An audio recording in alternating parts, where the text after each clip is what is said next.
Well, good evening, everyone. Just waiting for this to die down.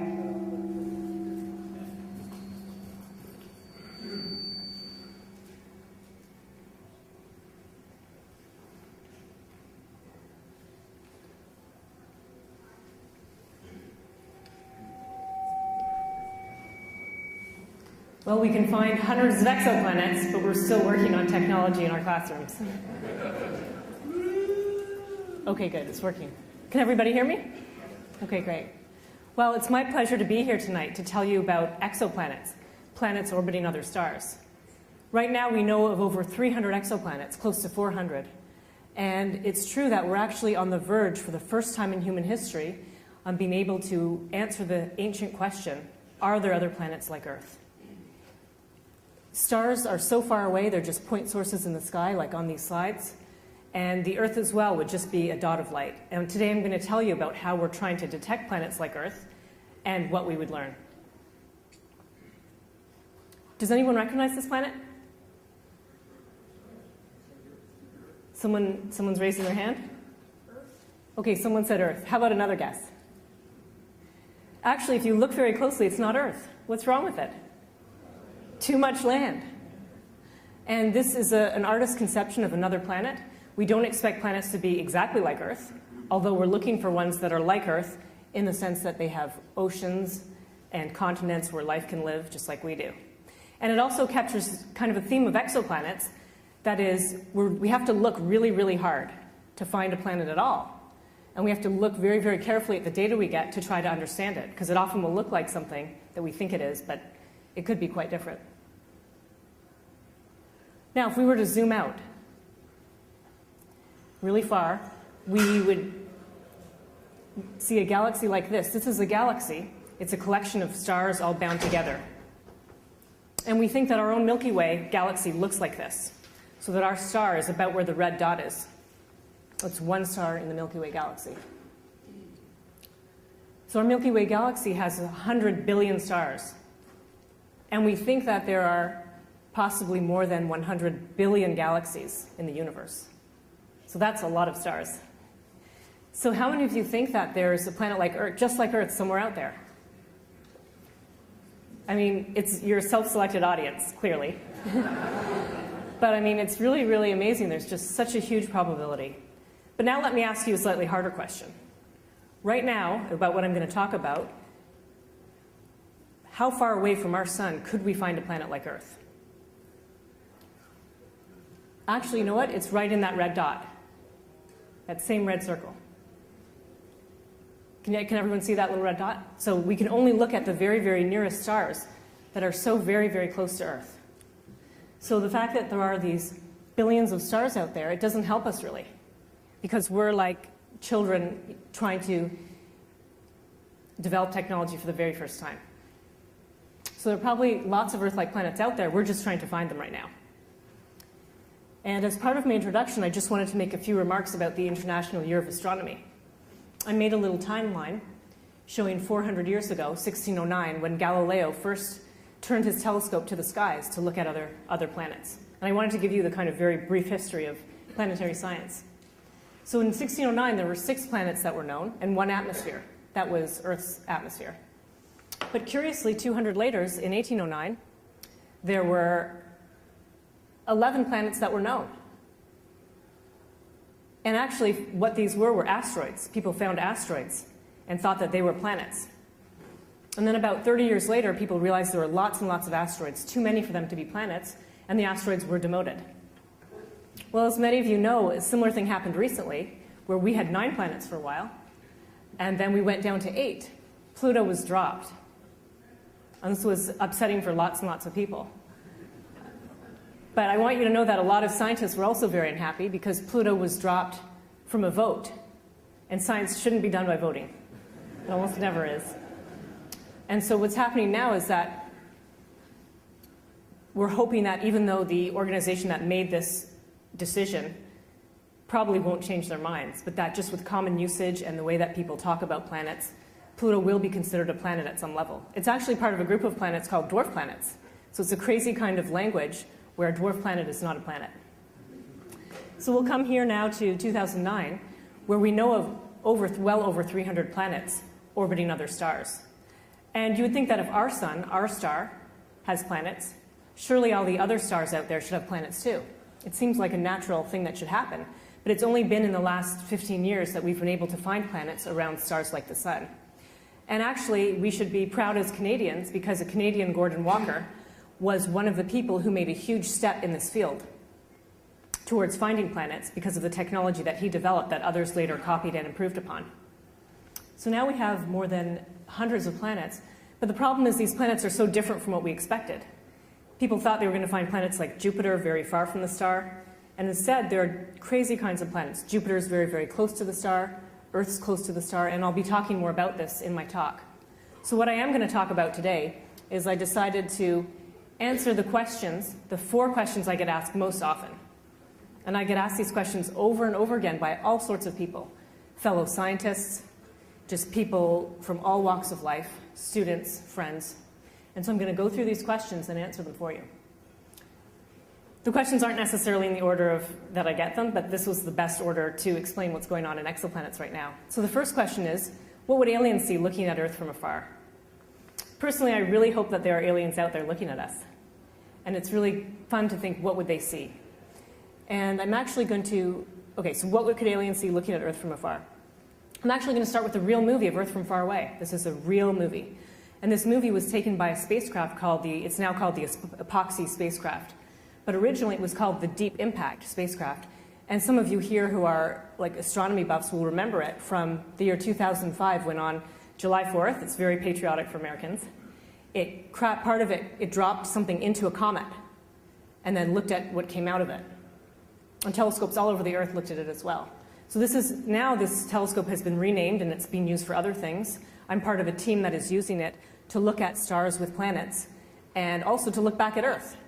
So we can try to understand what we're looking for somewhere else if we can understand what our own Earth looks like. So I'm going to play the movie for you now, and I might play it more than once. Let's see, so it's going to take a minute to start. So this is 31 million miles away, this spacecraft is looking at Earth. I want you to look at the continents and see how red they are, and the contrast between the bright clouds and the dark ocean. This is what we're really excited about. It was just lucky the moon was transiting. It passed right in front of Earth. And you notice how the moon looks so dark. But in fact, in this image, it's brightened by a factor of about 10. The moon is so dark, but in the sky we have nothing to compare it to, so it looks super bright. Well, I'm going to play the movie one more time so you can look at, I'll point out a couple of things to look at. Okay, so it's a real movie of Earth taken from 30 million miles. Let's watch it again. If you look closely, you can see specular reflection, a really bright dot on the water that brightens and goes away. And see how red the continents are in this color here? And the contrast, how bright the clouds are. Now here comes the moon again. It looks dark.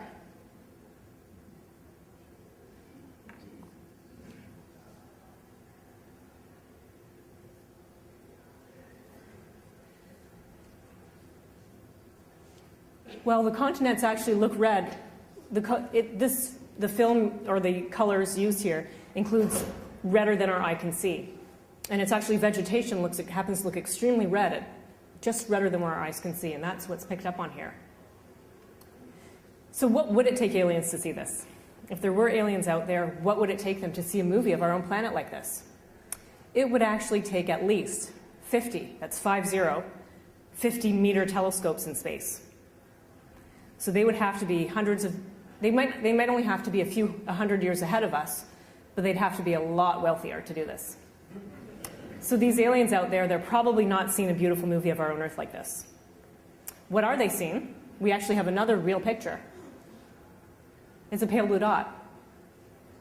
See if you can see the Earth on here. It's just a pale blue dot. And this is a real picture taken by the Voyager 1 spacecraft when it was 4 billion miles from Earth. So it's a real image. It's a pale blue dot. This was orchestrated by Carl Sagan. And it's just 1 pixel. The red line is scattering in the camera's optics. But I like it because to me it represents a dust disk. If we were looking at our planet from far away, it would look like this, and we'd actually see kind of a red line like that. That's dust, comes from asteroids that are colliding with each other grind up a little bit and make dust that reflects light, and you end up getting that little red. So that's what it would look like from far away. Could aliens see this? Yes, they could. If they were literally about 5 years ahead of us in technology, and they had, this time, they'd have to still have a lot of money, at least a few billion, and that's American dollars. They would be able to see this dot. Okay, so that's what we're talking about. We're not talking about seeing a beautiful picture of Earth like the Apollo images. We're just talking about like a dot in the sky. So what could they learn? Actually, they could learn a lot. And that's what we do in astronomy and astrophysics. We take very little data and we try to learn as much as possible. So I'll say a few things now, and a couple of them will be technical. But you won't have to understand this part to understand the rest of my talk. So what they would notice is that this pale blue dot actually varies with time. Think about cloud patterns, how sometimes it's cloudy and it seems kind of, actually from the top, clouds are extremely bright and the ocean is very dark. And so actually as the Earth is rotating, they would see a changing pattern of brightness. And they might be able to recognize that we have weather on the planet, which is suggestive of liquid oceans. They might be able to figure out our rotation rate, and they could learn a whole lot just from watching that variable bright dot. But what they really want to do, and this is what we want to do, but if the aliens are out there with space telescopes, really big fancy ones, what we really want to do is measure spectra. And spectra, for those that don't know, it's where we take light and disperse it. Think of it like a rainbow. It's like looking at a rainbow of light, but some dark lines are missing. And in fact, if you could look at a rainbow really closely with the right instrument, you would actually see that some lines are missing from the rainbow. And it's because the atmosphere absorbs some light, only at some colors. And so what we would do is we would take the spectrum, we try to take a spectrum of another planet. That's what hopefully those aliens are doing right now. And if they could take that spectrum, they would learn about the gases in our atmosphere. And this is the technical part, but it's just a graph. And what it is, I'm not going to explain the details. This is just wavelength. So visible wavelengths are here. This is infrared. This is infrared.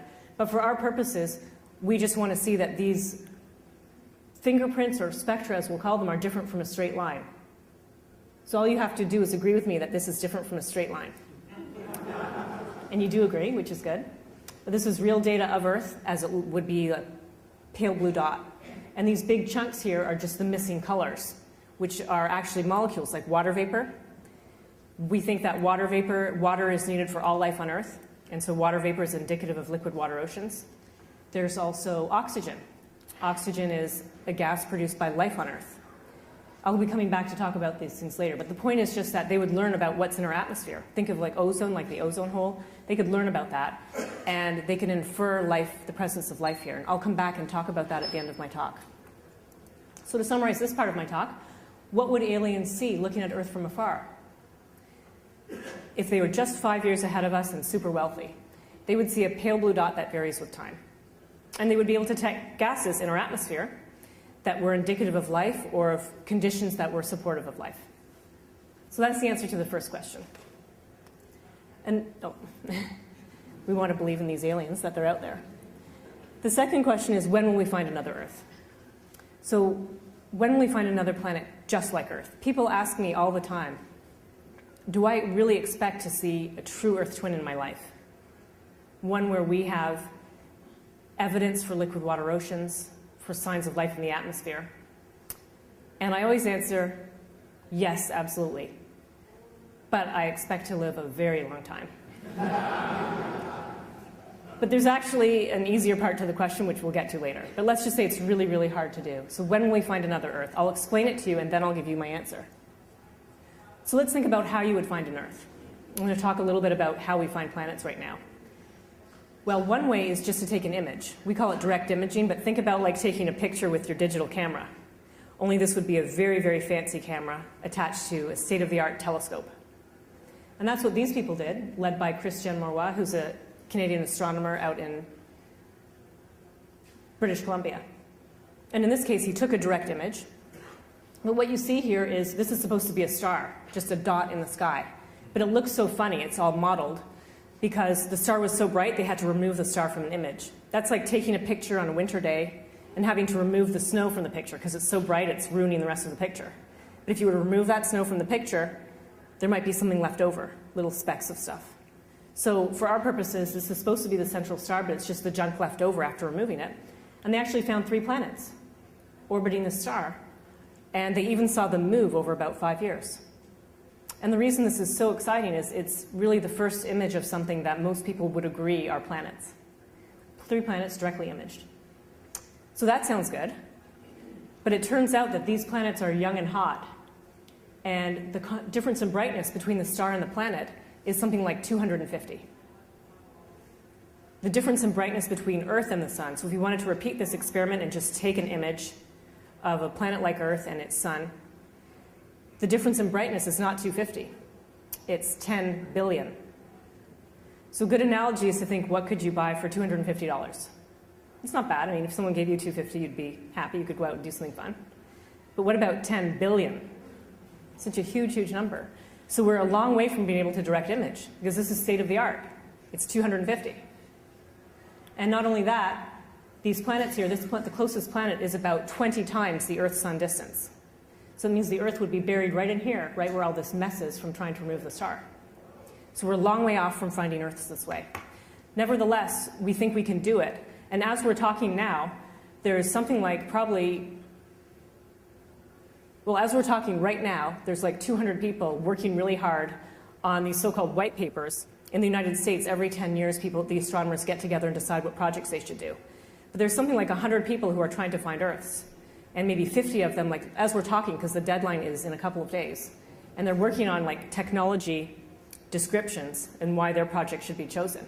So even though it's so hard, lots and lots of people are working on it, even as we speak right now. They're probably sending me an email right now. I have to read the draft. Okay, so why is it so hard to find Earths with direct imaging? Well, it actually goes back to this problem of diffraction. And what I'm showing here is a circle. You can think of this like the telescope mirror. So imagine that you had a perfect mirror. And it's perfect, and the star is a point source. It's just a dot in the sky. Well, what happens? What do you see? It turns out you don't see just a dot, a point. You end up seeing the pattern that's showing here. I hope you can see it. The lights are a little bit bright for that. This is the same thing, but this is on a logarithmic scale. It looks like, when you drop a pebble in the water and you see ripples. Okay, so you see this, and that's because of light is actually bending around the edge of that telescope. That perfect mirror is actually making light bend. And that extra light that's coming from light diffraction, that is messing up trying to find a planet like Earth. So those rings that I'm showing there, the first ring, it's something like 100,000 times brighter than the planet you're looking for. So the problem is that light is a problem. The star is so bright, the glare from the star essentially is making it hard to find a planet like Earth. But recently, like about 10 years ago, people did something really clever, which actually was already done like even 50 years earlier in a math textbook somewhere. They thought, how can we use this to our advantage, this property that light diffracts and bends around edges? And they actually came up with these shapes. For our purposes, we can think of this as a shape of a telescope mirror. Really, it's not going to be the shape of a mirror, but somewhere along the optical path, they'll stick this shape. So instead of having a mirror like a circle, imagine what would happen if you had this big telescope in space, but you had a shape like this. It looks like a cat's eye for the scientists here at Gaussian. And then what you would see is not that ring-shaped pattern, but you see a pattern like this, where still some parts of your picture would be very, very dark, and other parts would be very bright. But look, you get a dark part. And people worked out the math and came up with the optimal solution. And so you can see these funny patterns. Imagine making a mirror like that. People have done this in the lab with slides, and actually you get it. Imagine a mirror like this now. Get all this dark part here, and all now the light is diffracted in this funny pattern. This is something that works. You can do this. The problem is you need an absolutely perfect mirror. Perfect mirror that it is so smooth, it's about 100 times smoother than a human hair. But it's not just making that smooth mirror, you have to put it in space. And there's a lot going on in space, even though it seems pretty simple, but the telescope is slightly heating up and cooling. You move it, and it takes a while to settle down. And that mirror is responding and changing like that. So you have to have a way to, like in real time, correct that mirror to 100 times smoother than the human hair. It's a very, very hard problem, and that's why the technology is so hard. So this is a hard problem, but we think we know how to do it. People are working on it right now and have been working on it and will continue to work on this problem. So not too long ago, I was at a meeting. This was called Terrestrial Planet Finder, and NASA was funding it at about $50 million a year, which is quite a lot. But actually, the whole thing would cost a few billion, so it wasn't really that much. And we were working away, and eventually, this project was disbanded. But I know for some of you, for your jobs, you probably also go to meetings. And usually in a given meeting, after a few hours, people get they lose their attention span. Everyone's always doing something else. At least half the people, they're checking their email or they're thinking about something else. This was the only meeting I've been to in my whole life where someone came and presented an alternate way to do the problem. I've never been to a meeting like that where you could basically hear a pin drop and every single person was dead focused on the speaker. And what they said was, you know what, you can take this funny shape and forget about putting it like your telescope mirror in the telescope and having to have such a perfect telescope that it's almost too hard to build, and put that shape in space. Put it in space like this picture here. You have to put it in space something like 70,000 kilometers away from your telescope. So now, I see some people are totally in disbelief, but actually, this would be, see the special shape? It would be something like 70,000 kilometers away, and it's about 50 meters in diameter. And this telescope doesn't have to be perfect anymore. Any telescope could work, just like something a little bit bigger than the Hubble Space Telescope. It's a perfect thing in space.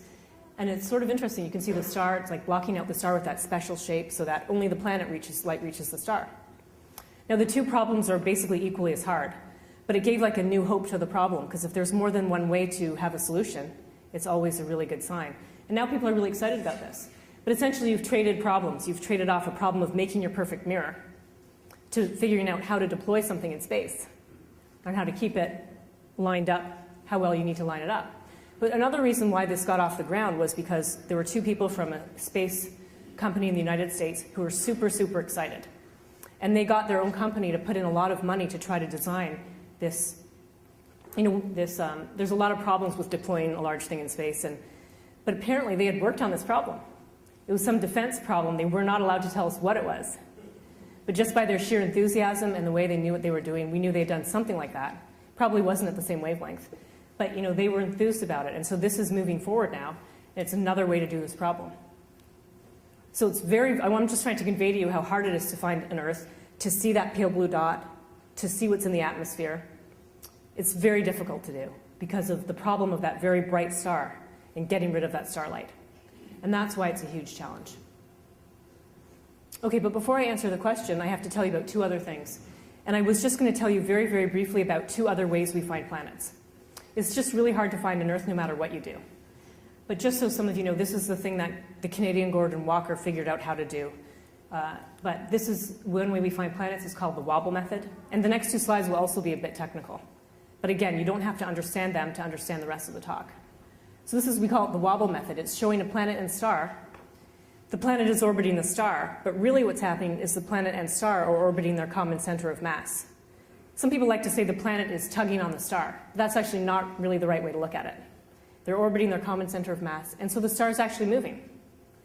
And people can detect that motion of that star at basically the speed of a fast walk.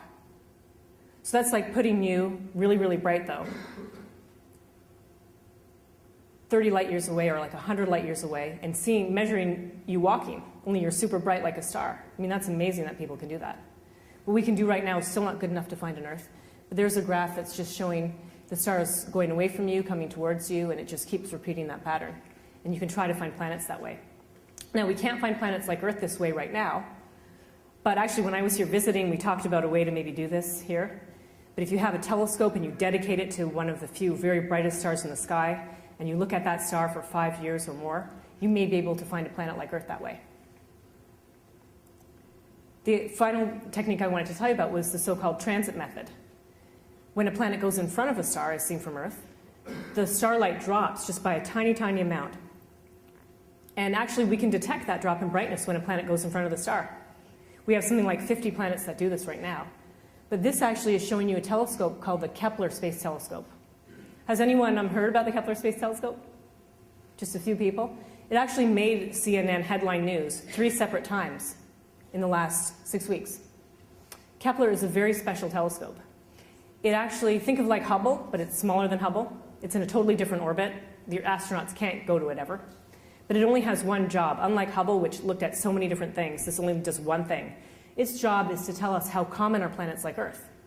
It's going to look at 100,000 stars at one time, looking for a tiny drop in brightness when that planet goes right in front of that star. And Kepler actually just launched. I was there. It was the first launch I've been to. It was super exciting. And it happened here. You can see it's on a Delta, well, that's the picture of it taking off on a Delta II rocket. And for those of you that haven't seen a launch or been able to go to Cape Canaveral, but here Kepler's actually just in the very top of this. This is all the rocket the power that it takes to get it up to its orbit. And it was a super, super exciting time. The reason Kepler made the news and people were so excited was because it really is our first chance to find planets like Earth. They're not going to be like Earth, like with oceans maybe or continents. We won't know. It's just going to find planets the same size as Earth.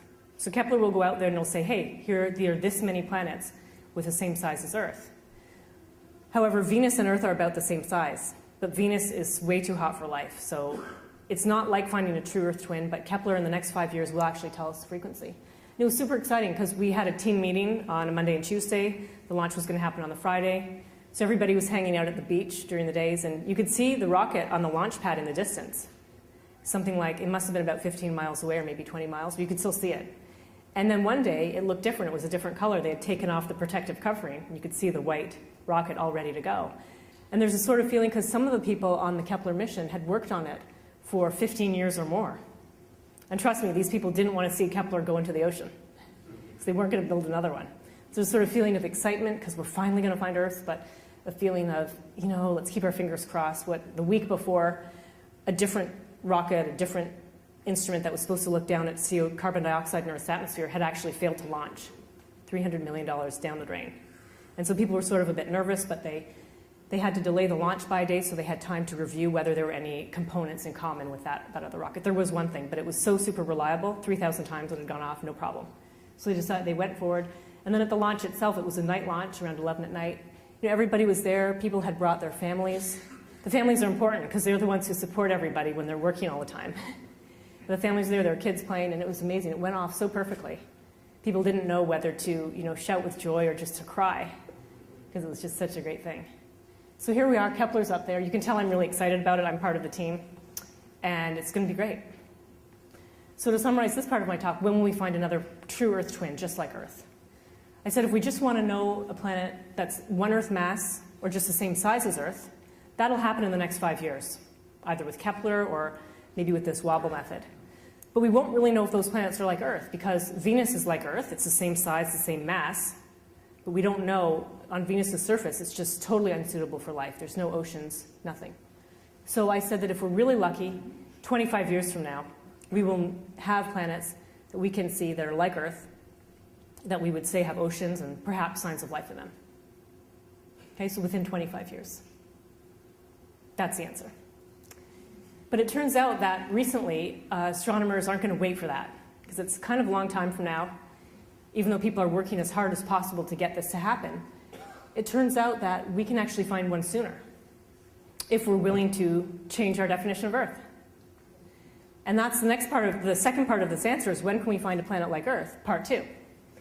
But this is a little different now. So I want you to imagine for a second that you have a long-lost twin somewhere out there, and that you meet that twin. I mean, that would be pretty amazing. And it really happens sometimes. Long-lost twin, just like you. That's the analogy of finding a true Earth twin. We want to find a planet just like ours, because we're kind of self-centered, and we might not know what better to look for. We want to find an Earth twin. Now think of finding a very distant relative. Okay, maybe it's a cousin, several times removed from a different country, person's a different generation, they don't speak the same language, but they're still related to you. That's the analogy, that we're looking for planets kind of like Earth. We'll call them super Earths. But if we can look for a big Earth around a small star and change our definition of Earth, a very, very different star from our sun, very, very different kind of planet, we can find one really soon, maybe any time. And we can study it and see if it actually looks like it may have life on it. So that is what I'm going to talk about in this part of my talk. Skip that. Well, actually, no, I will show this for 1 second. It's kind of technical, but just for people who can read graphs and like graphs. This is showing the planet-star distance here. There's Mercury. Let's see, it's kind of hard to see, but here's Earth and Venus, Uranus and Neptune, Jupiter and Saturn. This is mass in Earth masses. So you see Earth is about here, and these are all the exoplanets we know. These are all the hundreds of planets we know about. And what's just absolutely stunning about this graph is that planets are everywhere. They're not all bunched up where Jupiter is, or these other planets. They're just every kind of mass you can imagine the planets are. And every kind of separation from the star the planets exist in as well. So it's just amazing how diverse these planets are. That's what sort of motivates us to look for these other kind of planets. And by the way, this part of the diagram where Earth is, there's basically nothing there because it's so hard to find planets like Earth. Parts of this diagram are dark because technology cannot reach there. Okay, so we talked about direct imaging before, right? We talked about using a fancy camera and taking a picture. And the other thing we talked about was what I called transiting planet. And I'm going to explain that again because it's so important for this part of my talk. But this is a movie of a transiting planet. It's just an artist's conception. It's not to scale or anything. You can see the planet going in front of the star. Every time it goes around the star, it goes in front of the star as seen from Earth. Now, not all planets will do this. They have to be lined up just so. But this is another way of finding planets. And you'll hear about why in a second, why it's important. Okay, here's a picture from National Geographic. A number of years ago, I consulted with them for a magazine article they wanted to write. And they wanted to, this was actually, I think on the cover, it's The Search for Other Earths. It's the same title as my talk. But my job was to tell them whether their photographs and illustrations were accurate. Because National Geographic, they like to do things right. But the analogy of finding a planet just like Earth, with the direct imaging, the true Earth twin, that is like looking at a searchlight and looking for a firefly right next to the searchlight. You can see the firefly on there. It's totally fake though. But they want to find the firefly next to the searchlight, but that firefly would be 6 feet from the searchlight. And that whole searchlight and firefly would be basically the distance from here to Vancouver. So you have to see that firefly and see it next in that glare of that light. That's why it's so hard. But the funny thing is they wanted to really take a picture of this.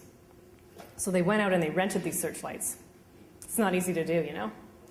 They put it out in a field somewhere, probably in Maryland. And the first thing I didn't like was see how the searchlights, they come in like clusters of 4. We never see like 4 stars all stuck together like that. That was the problem. But the other thing was they couldn't do the problem. It was too hard. You know, we can't find an Earth next to a star like that, and they can't take a picture of a firefly next to a searchlight. It just doesn't work. It's too hard to do. But the point of the whole story is that they came back, and they were super excited because they couldn't do this problem, but they actually could do the problem of the planet in front of the star. They could do the transit problem. It was so much easier than the problem of looking for the glare, looking for the firefly through the glare. But they could say if the firefly was like in front of the star, blocking part of the searchlight, they could actually take a picture of that, and that's what they showed me. So what I'm trying to say is that these very, very smart non-scientists came back, and they actually realized what we scientists figured out too, that the direct imaging problem is a part in, it's 10 billion, 1 part in 10 billion. But looking for an Earth in front of a star that's blocking the starlight, that's only 1 part in 10,000. It's much easier to do, and they found that out just by trying to take a picture of it. So where I'm leading here is, okay, it just says here, it's easier to find a big Earth translating a small star than it is to find a true Earth analog right next to a star that's 10 billion times brighter. So finding these transiting planets is actually easier to do than that whole problem of the telescope in space. And so here we have a little graph to show, to try to explain to you how we're going to find these big Earths around small stars. Okay, so I'm not going to go over the text, but just the picture. At the top, it's a cartoon of a star like our sun, and a planet like Earth. We have the so-called Goldilocks problem. If we want to find a planet with water, because all life on Earth needs liquid water, the planet has to be not too hot, not too cold, just right. So that's showing you where Earth would be in this cartoon. But if we take a smaller star, like that orange star, it's smaller, it has less heat output, then we ask, where's the Goldilocks planet? It's where I put it. It's much closer to the star. We can take this to an extreme and look at the smallest stars we know about, these small red dwarfs. We call them M stars. And there we could say, how close to the star does the planet have to be? And look how close it is. This is all to scale, at least, in planet-star separation. So the star would be very, very close. The planet would be very close to the star to be in the Goldilocks zone, because the star is so small, it has very little energy output. And that's essentially what we're looking for. It's easier to find planets close to the star. They're more likely to transit. It's easier to measure their masses. And so it makes the whole problem so much easier, because you're looking for a big Earth going in front of a small star. And that's what we're trying to do right now. So instead of describing like my models and exactly what it would be and how we found it, how we would find it, I decided to take you on a virtual trip to this planet. What would it be like on one of these planets? It's just an artist's conception. So first of all, you'd be very close to the star, because the Goldilocks zone is so close because the star doesn't have a lot of energy output. And so look how big the sun would be in your sky. That'd be cool. The other thing that would be even more interesting is that on this particular planet, it's so close to the star that we think it would be so-called tidally locked. It would show the same face to the star at all time, just like the moon always shows the same face to Earth. What this means on the planet would be that the sun would always be in the same part of the sky at all times. So you'd be living on this planet, and look, the sun would be like just so, all the time. You could always have sunset, you could always have daytime, you could always have nighttime. It's fun to think about which part of the planet you would want to live on. So that would be interesting. The other thing that would be kind of really fun if you're a kid would be that this planet would only take about 10 days to go around its star. So your birthday would be every 10 days. That would be pretty hard for the parents, though. I know, because one of my kids is just about to have a birthday, so we're really excited about his party and his friends coming over. But it would be too hard to do it every 10 days. Well, that was the good news. The bad news about being on a planet like this is it's so close to the star, these small stars tend to be what we call active. They throw out solar flares. Do you remember there was some time ago when the sun was at its solar maximum and it was giving off flares? They can really interfere with satellites. It could be a problem. But these stars, especially early on in their life, they give off a lot of flares, so it might not be a great place. Some of them have a lot of ultraviolet output. That's what our Earth protects us from, that ultraviolet ray, but still that's the kind of thing you don't want when you're getting a sunburn. So this planet could have a lot of problems because the star is not very friendly. Other people who make models of planet formation, think that if the planet is forming in around a very low mass star, it may be forming very, very quickly, and that it can't get water delivered to it, and for a variety of reasons it may not be favorable for life. So this is like the distant cousin. It's not related to Earth really, but it's the best we can do for now, so we're looking for these, and observations will tell us whether or not we find life on them. So to answer this part of the talk, when will we find another Earth part 2, if we're willing to be generous with our definition of Earth, and to think of something that's very different from our Earth, but it's still kind of rocky, just bigger, and just close to a very different kind of a star, we actually could find a big Earth transiting a small star in, say, 1 to 3 years. So if you read about it in the news, the next huge news story, if it happens in the next year or two, will be this. And so you'll have some context. Hopefully then you can remember back to this talk what it was about. But any day now, someone's going to find one of these. A big Earth transiting a small star in the so-called Goldilocks zone. Okay, so we're moving along in the list of questions. Can we go there? This is actually the #1 question I get. Because we're all explorers at heart. We love going places. And people want to know, if we find these planets, can we go there? Okay, now, probably some of you know the answer to this one, and some of you it's also probably one of your questions. But this is definitely the best question that I get. I'm actually going to skip that slide and go here. It turns out that stars are really, really far away. The nearest star that we have here to us is Alpha Centauri, which is about 4 light years away. To put this into context, the spacecraft that is farthest from the sun right now is Voyager 1 spacecraft. Voyager was one of the spacecraft that went to look at the outer planets in the solar system, Jupiter, Saturn, Uranus, Neptune. This spacecraft is now traveling at about 20 kilometers per second. That's pretty fast. It's 20 kilometers per second, not per hour, per second. And it would take this spacecraft 70,000 years to get there. And you know how long it would spend near that star? It's like zooming past at 20 kilometers per second, hardly any time at all. So if it were going to slow down and try to get into orbit around that planet, then it would probably take 100,000 years. Okay, so that's traveling like that. That is not easy to do. And because one of the guests in the audience, I have to say, if we could travel at the speed of light, then it would take 4 years to get there. And if you're traveling really fast, time slows down and things change a lot. But let's say you could get there in 4 years. That's not too bad.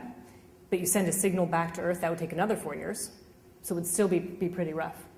Now, some people on Earth, there's very, very few people, but some people are really considering seriously, just maybe a handful of people, what would you need to get to another star?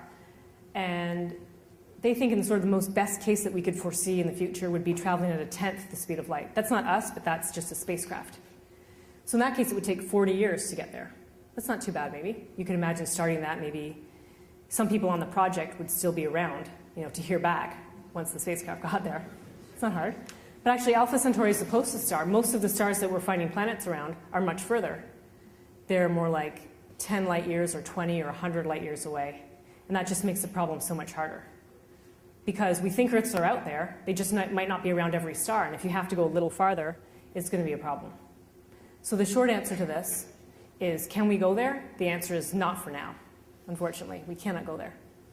So that's too bad, because we all want to go somewhere. But we're working on going back to the moon and going to Mars, hopefully. That'll be the first thing. Okay, so the last question, which is going to take a little more time to explain, is if we can't go there, why look? So if we're finding these planets, why are we looking for them if we can't go there? And that answer, that was the talk that I gave to the physics and astronomy department a couple of days ago, actually yesterday.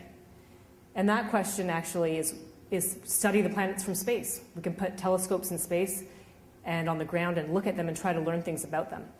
So I chose a couple of things to tell you that we've learned about planets around other stars right now. Okay, let's skip that. And if you want details, you'll have to ask in the question, because I'm just putting it at a very general level. We've actually learned what planets are made of. This is showing an artist's conception showing how big planets are. One planet is actually Jupiter.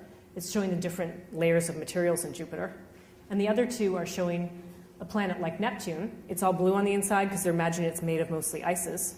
But if you took that same planet, the same mass, and stuck it all in rocks, it would be much smaller. So we're able to measure masses and sizes, and therefore densities of planets. And about 50, that's 50, we've measured the mass and size of, and we can tell you basically what the planet is made of. I'd have to talk for another hour to go into more detail. But I just wanted you to know we measure masses and sizes, and we know what a lot of these planets are made of. They're like Jupiter, made of mostly hydrogen and helium. Some are made of one actually is made of probably mostly rock. But most of them are like Jupiter right now, mostly big planets made of hydrogen and helium. Okay, I wanted to tell you one thing, because this is a pretty interesting one. Here's a picture of a so-called hot Jupiter. Some of these planets that are orbiting other stars are orbiting very, very close to the star. They're so close that their orbital period is only 4 days. And they're so hot, they're heated to over 2,000 degrees. Jupiter's about 100 degrees. These planets are 2,000 or 1,000 degrees. But what's interesting about these planets is, if you look at this carefully, you can see the artist is trying to show that the planet is, which is kind of hard for me to see from here, but the planet is heated only on one side. Because the planet is doing the same thing that we call tidal locking. Just like the moon always shows the same face to Earth, the planet is always showing the same face to the star. So the bottom line is that the planet always has a really hot day side. It always has a permanent day side and a permanent night side. So one question that we had was, for these planets, are they really, really hot on the side that's the day side and really, really cold on the night side? Or are they about the same temperature all around? So let's think about that for a minute. You've got a planet, it's always heated on one side, but not on the other. This is the interactive part of the lecture. So do you think that the planet is really hot on one side or really cold on the other? How many people think that may be true? A few brave people. Now, how many people think that the planet would be the same temperature all around? A few more. Sometimes it's like thinking of a really cold day. Like, it's a freezing day and it's warm on the inside and you open your front door. And the hot air wants to rush out and the cold air wants to rush in. It wants to equilibrate. So I used to think, before we had any data, that the planets would always be the same temperature all around. But this was actually a good question for you, because whoever put their hand up was right. We see both cases happening. We've seen some planets that appear to be very, very hot on one side, the side they're daylight, and very, very cold on the other. And we see some other planets that appear to have the same temperature all around. Now, it's beyond a public talk for me to go into the physics and chemistry of why that's true. Again, that was my talk yesterday. But if you want to know after the talk, then I can try to answer it. Okay, one more example of why study the planets from far away. This is a spectrum again. This is a bit technical, but this is wavelength. So this is in microns. This is like infrared, like heat wavelengths. This is 1 to about 2 microns, 1.5 to 2.5. And again, what I want you to see is that this is different from a straight line. Very different from a straight line. This is real. These black dots, the black triangles, are data taken with the Hubble Space Telescope. So the Hubble Space Telescope looked at this particular planet going in front of the star for about 6 hours and got those black points. They're very different from a straight line. We make models of what the physics and chemistry in the atmosphere is and get this. And you can see how one line, the red line, fits the black triangles better than the blue line. But what it's just trying to tell us is that in this hot Jupiter, a very big planet just like Jupiter, it has water and methane in it. The point is that I want you to walk away with is that we have real data of atmospheres of other planets, and we can actually identify molecules in them now. These aren't Earths. They're big planets like Jupiter, freak planets, very, very close to the star. So for that part of my talk, I just wanted you to know that we're doing a lot of science now. That's why we want to find them. We're not going to go there. We're going to use our telescopes. Now for the last part of my talk, here you go. We all want to find, everybody wants to meet an alien. That's what I'm showing there. But when we find signs of, I want to try to tell you in the last part of my talk how we're going to try to find signs of life on other planets. We'd all like to meet an alien, but we're not going to be meeting them in this part of the talk. They may be bacteria like that's shown on the other side. We won't know, but what we're looking for is a byproduct from these planets doing metabolism. So I'm going to try to walk you through that, and that will be basically the last part of my talk. I'm starting with this apartment building. I know there are not that many buildings in Hamilton, tall high-rises, so probably not too many people here actually live in a big building. But I saw a bunch of big buildings somewhere. When I was a child, I used to live with my father like part of the time on the weekends, and he lived in a tall building. There were 3 of them, like almost the same. It was at the Don Valley Parkway in the 401. I'm sure no one knows where that is, but we lived on the 18th floor. It was sort of an awkward place to live because it was right on the cross-section of these 2 highways. We lived here, and one really fun thing we did, I guess I must have been about 5. I don't know, my brother was 6, and my sister was a little younger, was we lived on the 18th floor, we went on the balcony, and we dropped stuff off. It was really fun to do. Then we would go down in the elevator and go collect it. I think I must have been about 4. But at that time, I think today kids are supervised a lot more closely. I don't know where my dad was. He was probably sleeping or something. We'd go down in the elevator, collect the stuff, come back up. But the balcony was actually over the front of the building, so it wasn't good in retrospect, because people could have been walking. We'd drop our toys and balloons and stuff like that. But everybody knows it's more fun to drop something from the 18th floor than from the 1st floor, right? So no one got hurt or anything, but I'm pretty sure we only did it the one time after my dad found out. But this is actually a concept of potential energy.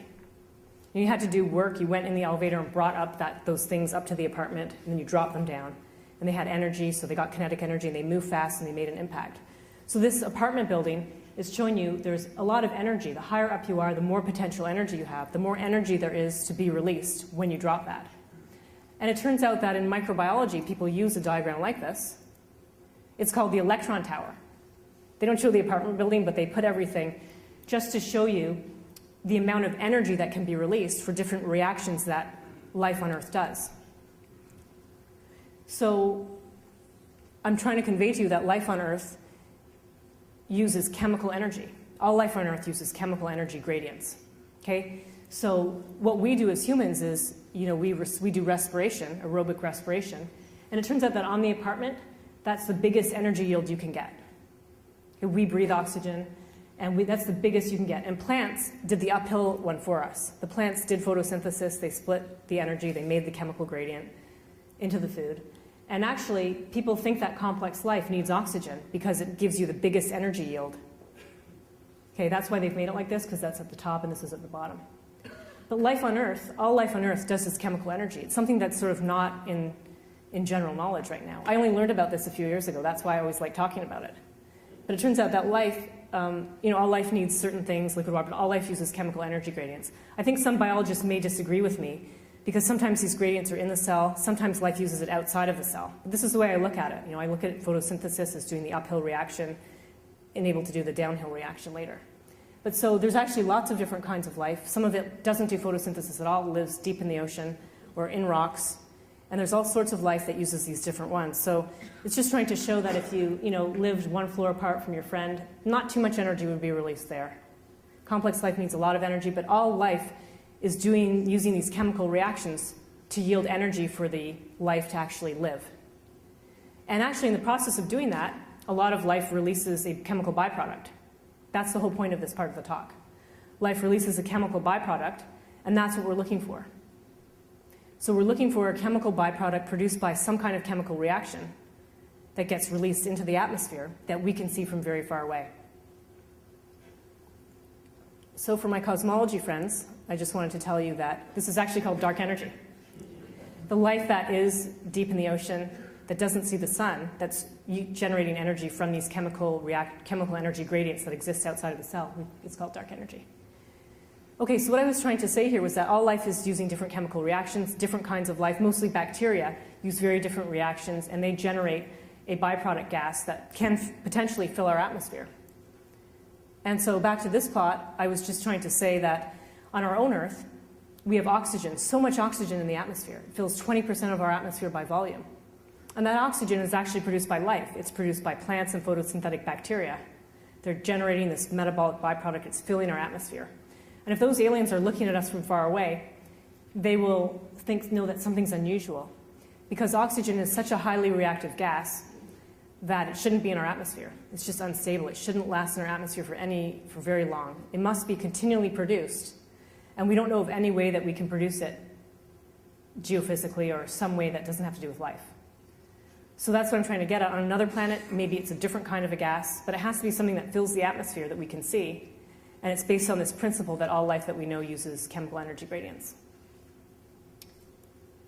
Okay, so if we can't go there, why look? We can learn a lot about planets from observing from telescopes, including what they're made of, what's in their atmosphere, and whether or not the planets have these things that we call biosignatures.